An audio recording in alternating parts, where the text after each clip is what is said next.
this principle that we're talking about of revelation and how it is received,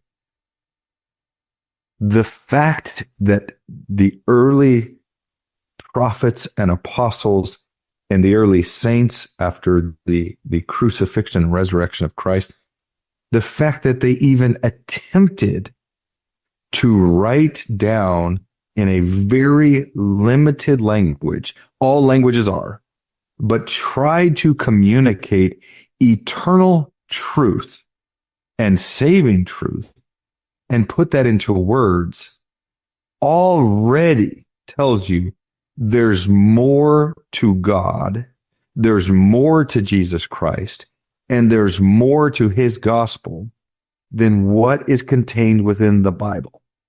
There must be, because no man, no matter how righteous you are, and as you said, even the prophet and the apostles today struggle with this, is for an individual who has truly received revelation directly from the Lord. And I'm not talking about, there's inspirations and good feelings and that comes from the Spirit and that's all that's valuable as well.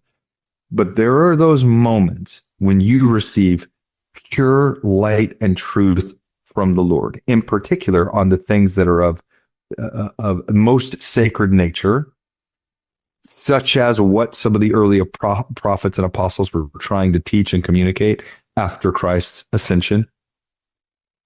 To try and communicate the fullness of that in written word is impossible. It's simply not possible. Well, the Bible says as much. If all things that Jesus taught were written, there wouldn't be books enough to hold it. That's exactly right. And that is my biggest frustration, is what the gospel today, what the Lord himself is trying to give is like, you too can have all of this revelation. Don't paint yourself into this book or into a box. Don't limit yourself. Like, you too can receive this pure light and knowledge directly from him. And then you can have that understanding and the emotion and all of the 360-degree light that comes with that, where you understand so much all at once. Instead, people are comfortable living in this limited sphere where they can just defer to the Bible, and if it's not in there, then they don't have to worry about it. It's not their prerogative, And I just think to myself, there is no way the early apostles after Christ's ascension would ever have signed off on, if it's not in this book, it's not of God.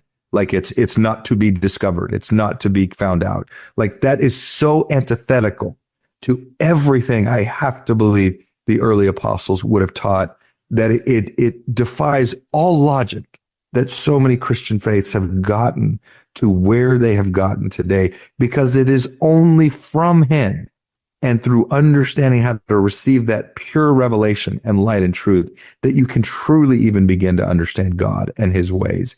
And instead, people discount that, and they go to church and have these feel-good experiences, but they're not really going through the effort and the opportunity to receive that revelation.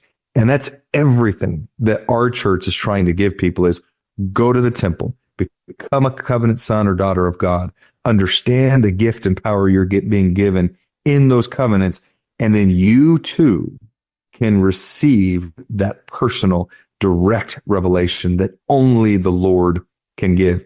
I don't know a better model that could possibly have been designed by the Lord. I mean, it's perfect. It's beautiful. It's perfect. And it's so loving and charitable. It really boggles my mind that anyone wants no part of that. Thank you for watching. If you found this content spiritually enlightening, please like, comment, and subscribe. Like the gospel, these little things make all the difference, and it helps the algorithm push out better content for everyone to enjoy on YouTube.